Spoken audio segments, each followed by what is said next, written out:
Bonjour à tous, moi c'est Guillaume et tu es bien sur la chaîne Objectif Lune. On est aujourd'hui le 6 juin et comme d'habitude, on se retrouve pour une nouvelle analyse crypto. Aujourd'hui, on va jeter un coup d'œil du côté du Sol et de ADA. Et vous avez voté pour l'analyse du TRO, donc on ira voir ça ensemble un petit peu plus tard dans la vidéo. D'ailleurs, si toi aussi tu veux donner ton avis et choisir la prochaine crypto qu'on décortiquera ensemble, rejoins le canal Telegram, je te laisse le lien juste en dessous dans la description. Mais avant ça, on va se faire un passage rapide sur l'évolution du marché sur ces dernières 24 heures. Je ne sais pas si vous avez suivi un peu les news hier soir, il y a eu un tweet d'Elon Musk qui démonte le projet de loi budgétaire de Trump, qu'il a carrément qualifié d'abomination répugnante. Forcément, vous connaissez Trump, il n'a pas laissé passer. Il a menacé de couper les contrats publics de SpaceX et même remis en cause les avantages fiscaux liés aux voitures électriques. Ce qui a eu un impact négatif sur les marchés et on se retrouve ce matin avec l'ETH en régression de 5,84% à un prix de 2453 $. Le BTC est en perte de 1,37% et s'échange aux alentours des 103 065 $. Le Sol également en régression de 3,56% pour un prix de 147 $.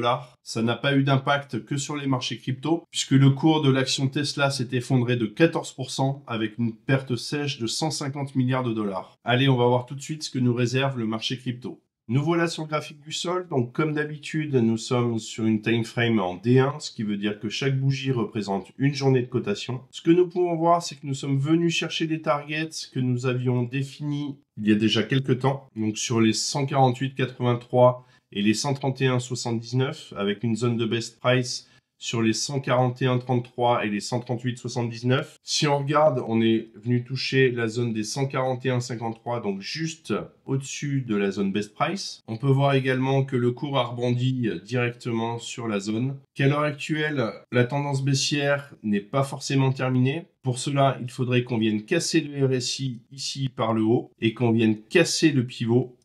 Donc le pivot qui est ici.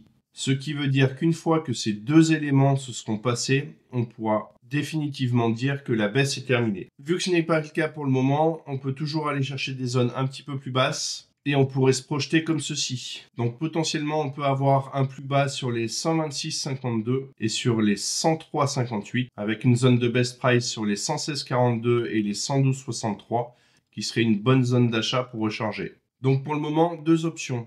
Donc soit on casse le pivot et la droite de tendance et dans ce cas-là on repart fin de la tendance baissière et dans ce cas-là on peut se projeter sur les 233,98 et les 291,11 avec une zone de best price sur les 259,13 et les 269,30.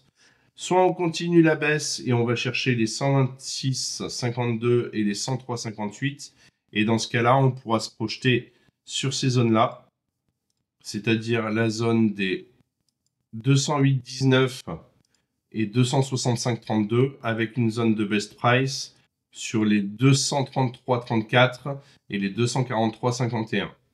Donc on attendra d'avoir un petit peu plus de données pour valider l'une ou l'autre des projections. Et ce qu'on peut faire, c'est aller jeter un petit coup d'œil en H4 pour voir ce que ça donne. Nous voilà sur le H4. Ce qu'on peut voir tout de suite, c'est que nous avons une divergence qui a commencé à se mettre en place à ce niveau-là, entre le RSI et le prix, ce qui potentiellement nous indique que la baisse est terminée. On ne va pas prendre ça pour argent comptant. On va attendre d'avoir un petit peu plus de données et surtout, ce que j'aimerais voir, c'est qu'on vienne casser ici le pivot. Donc, soit vous jouez la zone d'achat ici sur les 148,83 et 131,79 et vous allez chercher la zone verte ici sur les 291 et les 133,98. Soit vous attendez un petit peu et vous allez chercher la zone des 126,52 et des 103,58 au risque de passer à côté. Et dans ce cas-là, vous irez chercher la zone des 265,32 et des 208,19. Voilà les deux options que je vous propose. D'ailleurs, si tu veux te lancer dans le trading, sache que chez Objectif Lune, on travaille avec la plateforme Bitunix. Et en passant par le lien en description, tu bénéficieras de 10% de réduction à vie sur tes frais de trading. Et passons du côté des annonces économiques pour voir un petit peu ce que la journée nous réserve. Ça va être une grosse journée aujourd'hui. On a 4 indicateurs majeurs qui arrivent d'un coup. Le taux de chômage classique, le taux de chômage élargi, donc c'est le U6, le non-farm payroll, donc c'est la création d'emplois globales, et les emplois privés. Donc si je te fais simple, si les chiffres sont mauvais, ce qui veut dire le chômage en hausse, peu d'emplois créés, ça veut dire que l'économie ralentit. Donc dans ce cas-là, c'est plutôt bon pour le Bitcoin parce que la Fed pourrait relâcher la pression sur les taux d'intérêt. Mais si les chiffres sont bons, genre explosion de la création d'emplois, chômage qui baisse, là ça pourrait inquiéter les marchés et on risquerait d'avoir un petit coup de pression sur les cryptos à court terme. Donc pour rappel, c'est à 14h30. Donc si tu trades, pense à mettre des alertes, vérifie tes positions. Et surtout, ne fais pas n'importe quoi juste avant ou juste après l'annonce. Ça peut partir dans tous les sens, du style pump and dump ou même fake out. Maintenant qu'on a passé en revue les annonces économiques, on peut se projeter sur le graphique du ADA. Donc, nous sommes toujours en time frame D1. Donc ce que nous pouvons voir, c'est que nous sommes venus chercher les targets sur les 0,7523 et les 0,8498, donc cette zone-là. Que le cours a réagi directement derrière pour aller chercher nos zones qui étaient sur les 0,6871 et les 0,5917.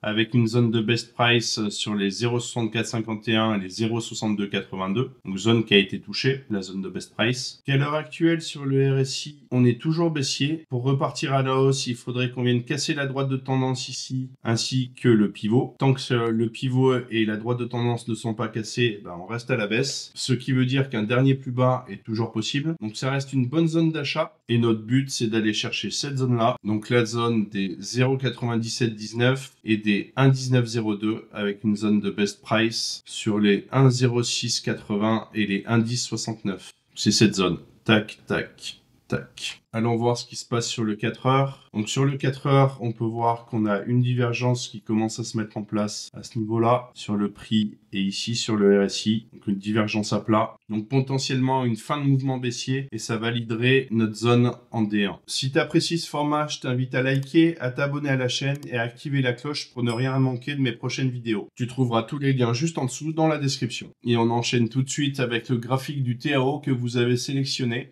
Comme pour Sol et ADA, on est venu chercher les targets, donc qui étaient comprises entre les 372 et les 315. On a touché la zone de best price qui était comprise entre les 349,8 et les 338,8. On a eu une réaction du marché direct. Et comme pour les copains, on attendra que la droite de tendance et le pivot viennent à casser, ce qui nous validerait la fin de la tendance baissière, sachant que pour le moment, nous n'avons pas de divergence. Donc au niveau du RSI ici et au niveau du prix. Donc un plus bas est toujours possible. Allons voir ce que nous dit le 4 heures. Donc sur le 4 heures, on peut voir qu'on a une divergence qui s'est mise en place sur le prix et également sur le RSI. Ce qui veut dire qu'en 4 heures, on a potentiellement fini la baisse. Rien n'empêche un dernier plus bas dans l'immédiat sur la zone de prix ici.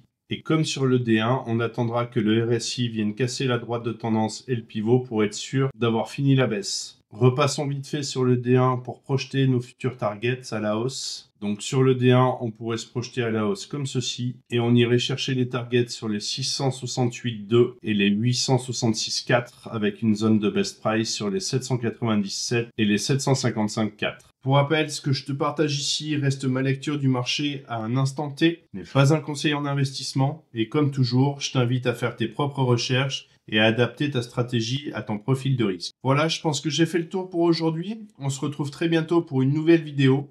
D'ici là, dis-moi en commentaire quel token tu aimerais que j'analyse la prochaine fois. Et comme toujours, prends soin de toi et tes cryptos. Ciao!